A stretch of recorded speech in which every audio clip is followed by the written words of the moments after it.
বৃহস্পতিবার দুপুরে উদয়পুরের মাতা ত্রিপুরা সুন্দরী মন্দিরের উন্নত সৌন্দর্যায়ন প্রকল্পের কাজ খতি দেখতে আসেন মুখ্যমন্ত্রী ডক্টর মানিক সাহা। এদিন মায়ের মন্দির চত্বর জুড়ে সৌন্দর্যায়ন প্রকল্পের চলমান উন্নয়ন কর্মযজ্ঞ ঘুরে দেখেন মুখ্যমন্ত্রী।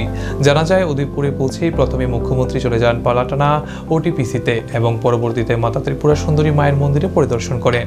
এদিন পুজো পর্ব সেরে মুখ্যমন্ত্রী ডক্টর মানিক সাহা, সাংসদ রাজীব ভট্টাচার্য, মন্ত্রী প্রসেনজিৎ সিং রায় সহ আরও অন্যান্যরা বেরিয়ে পড়েন মন্দির চত্বরে চলতে থাকা চলমান উন্নয়ন প্রকল্পের কাজ ঘুরে দেখতে। নব আঙ্গিকে গড়ে উঠতে থাকা মাতা ত্রিপুরা সুন্দরী মন্দিরের উদ্বোধনে রাজ্যে আসছেন প্রধানমন্ত্রী নরেন্দ্র মোদী। আরও জানা যায়, 22 সেপ্টেম্বর ত্রিপুরা সুন্দরী মন্দিরের নবসংস্কৃত রূপ আনুষ্ঠানিকভাবে উদ্বোধন করবেন প্রধানমন্ত্রী নরেন্দ্র মোদী। এর আগেও তো আমরা এই বিষয়ে আমরা কথা বলেছি। মাননীয় প্রধানমন্ত্রী 22 তারিখে এখানে আসছেন এবং সেই বিষয়ে আমরা প্রথমে উনি 3টার সময়, এখন অবধি যা ঠিক আছে, অরুণাচল প্রদেশ থেকে উনি 3টের সময় আসবেন এয়ারপোর্টে। সেই এয়ারপোর্ট থেকে উনি হেলিকপ্টারে পালাটানা যে হেলিপ্যাড আছে সেখানে নামবেন।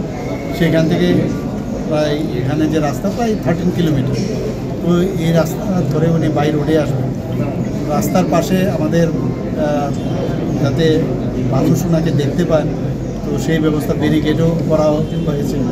তো ওনাকে সবাই স্বাগত জানাচ্ছেন।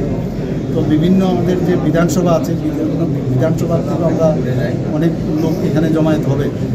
আর আমাদের যেখানে যেখানে আমাদের গভর্নর সাহেব থেকে শুরু করে, আমাদের মন্ত্রিসভার থেকে শুরু করে, আমাদের যারা অন্যান্য আমাদের যারা অন্যান্য আধিকারিক থেকে শুরু করে সবাই এখানে থাকবে, বিশিষ্ট ব্যক্তিরাও ওখানে থাকবে।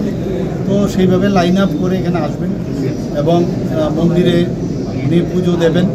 পুজো দেওয়ার পরে এখানে জনজাতি যারা আমাদের সমাজপতিরা আছেন, ওনাদের সাথেও ওনাদেরকেও রাখার ব্যবস্থা আমরা করেছি। ওনারাও থাকবেন, তো হয়তো বা ওনাদের সাথেও কথাবার্তা বলবেন। আর এই মন্দির সম্পর্কে তার যে ইতিহাস, 500 বছরের ইতিহাস, সেই সম্পর্কেও যে আমরা উপরে যে প্ল্যাটফর্ম, সেখানে আমরা এই বিষয়ে জানকারি দেওয়ার জন্য আমরা একটা এখানে ব্যবস্থা রেখেছি। সেই বিষয়ে উনি জানবেন। তারপর এখান থেকে আবার ব্যাক করে যেভাবে এসছেন সেভাবে। সময় আসবে না, এখন পর্যন্ত বললাম তো 3টের সময় কথা আছে। অরুণাচল প্রদেশ থেকে আসবেন এয়ারপোর্ট থেকে এখানে আসবেন। তো এই মানে আর বাকি তো কোনো রেলি হবে না, তো এখান থেকে এয়ারপোর্ট চলবে। Thank you sir.